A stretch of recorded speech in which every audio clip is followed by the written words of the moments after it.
hi friend good morning जय जगन्नाथ चलते आज ब्लॉग स्टार्ट करवा आज ब्लॉग स्टार्ट होती काड़ा ए काड़ा मो पाई नु मैं डुंगुल आज डुंगुल सका उठी जाती काड़ा काड़ा पी दे चले सी मार्केट काड़ा छाड़ा खाई ना तो लेट्रे गले भिड़ हो तो सकाल सकाल डुंगुल चलले मार्केट तो सी गलापर मुझे मो कपटा पी दी मैंने मोर काड़ा कपटा पी दी पी सारे राम बाबा शोई तो मुझे कौन करी तो मुझे लगी गली लंच प्रिपेरेसन देखते आलू को ये कहीं बस कहीं आम तो उठिनी गोटे आलू भाजी देती आलू भाजा भितर मतलब भोक लगी तो कौन खाइबी किचन में खोजला कप केक्स गोटे थी तो मुझे कप केक गोटे खाई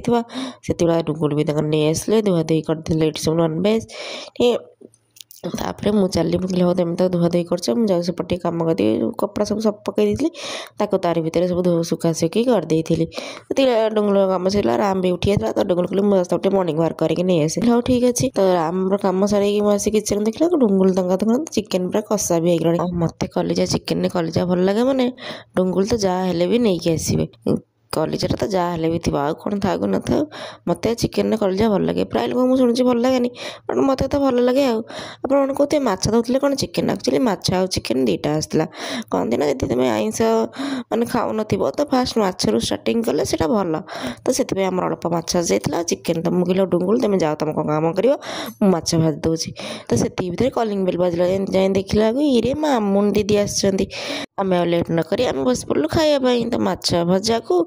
चिकेन कषा तो मामू भाणीजी आ माई ये बस पड़ू आम तीन जन आमर छाड़ खाई मनवाई तो राम बाबा कौन से तो आईस खाइबन तो गोटे गिनारे पियाज धरी दे सी खाली आग कौन बाबा रिया सब खाऊँ मत कौन पियाज धरी देपर रोसे सर जाता तो राम टे तार खेलुला आम ये बस जाइलु सी तार बाहर टे एपट सेपट होता तो तारी भितर मु चिकेन पानी जोगाड़ देती ना तो जाए देखला भितर आम तरकारी भी होगा देखुना केते यमी यमी वाला तरकारी है बहुत दिन पर आम किचन अच्छी नॉनभेज होती तो आम को खुआई सारापर लंच रे बस पड़ू आम तीन जन खायापाई आ चिकेन होती सालाड आ खटा टे ना